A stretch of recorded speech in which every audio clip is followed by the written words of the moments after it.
श्री गुरुवे नमः। जय जय श्री राधे। चतुर्दशी तिथि पर ना करे श्राद्ध। 20 सितंबर 2025 शनिवार को चतुर्दशी का श्राद्ध इस दिन आ गया है। इस दिन आग, दुर्घटना, अस्त्र शस्त्र, अपमृत्यु से मृतक का श्राद्ध किया जाता है।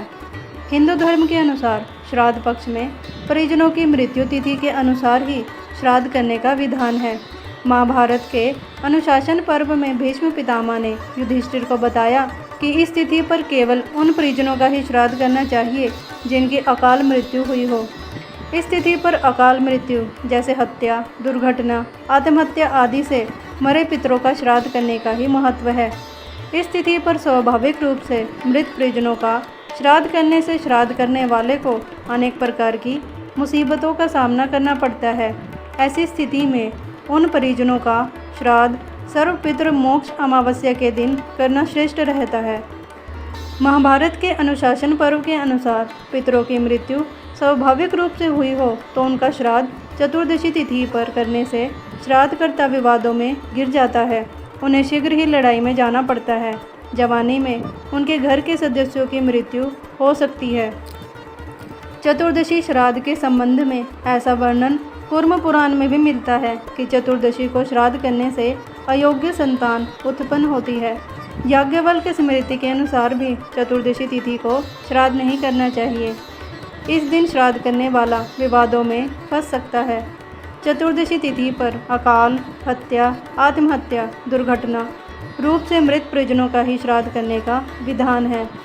जिन पितरों की अकाल मृत्यु हुई हो वह उनकी मृत्यु तिथि ज्ञात नहीं होती, उनका श्राद्ध चतुर्दशी तिथि को करने से वे प्रसन्न होते हैं।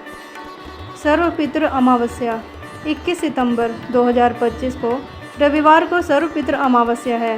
जिन्होंने हमें पाला पोसा, बड़ा किया, पढ़ाया लिखाया, हमें भक्ति, ज्ञान एवं धर्म के संस्कारों का सिंचन किया, उनका श्रद्धा पूर्वक स्मरण करके उन्हें तर्पण श्राद्ध से प्रसन्न करने को ही श्राद्ध पक्ष कहते हैं।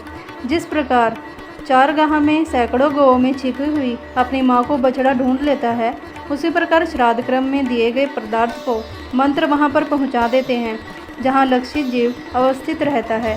पितरों के नाम, गोत्र और मंत्र श्राद्ध में दिए गए अन्न को उसके पास ले जाते हैं, चाहे वे सैकड़ों योनियों में क्यों न गए हों।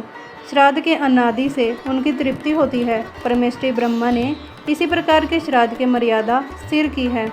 सर्वपितृ अमावस्या को पितर भूमि पर आते हैं। उस दिन अवश्य श्राद्ध करना चाहिए। उस दिन श्राद्ध नहीं करते तो पितर नाराज होकर चले जाते हैं। आप यदि उस दिन श्राद्ध करने में सक्षम नहीं हैं तो उस दिन तांबे के लोटे में जल भरकर भगवत गीता के 7वें अध्याय का पाठ करें और ओम नमो भगवते वासुदेव एवं ओम ह्रीं श्रीं क्लीं स्वधा देव्य स्वाहा की एक एक माला करके भगवान सूर्य नारायण को जल का अर्घ दें और सूर्य भगवान को बगल ऊंची करके बोलें कि मैं अपने पितरों को प्रणाम करता हूँ, वे मेरी भक्ति से ही तृप्ति का लाभ प्राप्त करें। मैंने अपनी दोनों बाहें आकाश में उठा रखी हैं और जिनका श्राद्ध किया जाए उन माता पिता, पति पत्नी, संबंधी आदि का स्मरण करके उन्हें याद दिलाएं कि आप देह नहीं हो, आपकी देह तो समाप्त हो चुकी है किंतु आप विद्यमान हो। आप अगर आत्मा हो, शाश्वत हो, चैतन्य हो, अपने शाश्वत स्वरूप को निहार कर हे पितर आत्माओं आप भी परमात्मा में हो जाओ। हे पितर आत्माओं, हे पुण्य आत्माओं, अपने परमात्म स्वभाव का स्मरण करके जन्म मृत्यु के चक्र से सदा सदा के लिए मुक्त हो जाओ। हे पितर आत्माओं आपको हमारा प्रणाम है। हम भी नश्वर देह के मोह से सावधान होकर अपने शाश्वत परमात्म स्वभाव में जल्दी जागे। परमात्मा एवं परमात्मा प्राप्त महापुरुषों के आशीर्वाद आप हम पर सदा बरसाते रहें। ओम ओम ओम। पितृपक्ष के विषय में शास्त्रों में बताया गया है कि इन दिनों मनुष्यों को अपना आचरण शुद्ध और सात्विक रखना चाहिए। इसलिए भोजन में मांस, मछली, मदिरा और तामसिक पदार्थों से परहेज रखना चाहिए, क्योंकि आप जो भोजन करते हैं उनमें से एक अंश पितरों को भी प्राप्त होता है। इन दिनों मन और भावनाओं पर नियंत्रण रखने का प्रयास करें और काम वासना से बचें। ज्योतिष शास्त्र में बताया गया है कि जिनके पितर नाराज हो जाते हैं उनकी ग्रह दशा अच्छी भी हो तब भी उनके जीवन में हर पल परेशानी ही बनी रहती है। श्राद्ध पक्ष में संयम नियम पालन करें, नहीं तो पितर देंगे श्राप। श्राद्ध पक्ष में गाय को गुड़ के साथ रोटी खिलाएं और कुत्ते, बिल्ली और कौवा को आहार दें। इससे पितरों का आशीर्वाद आप पर सदा बना रहेगा। जय जय श्री राधे। जय जय श्री सीताराम।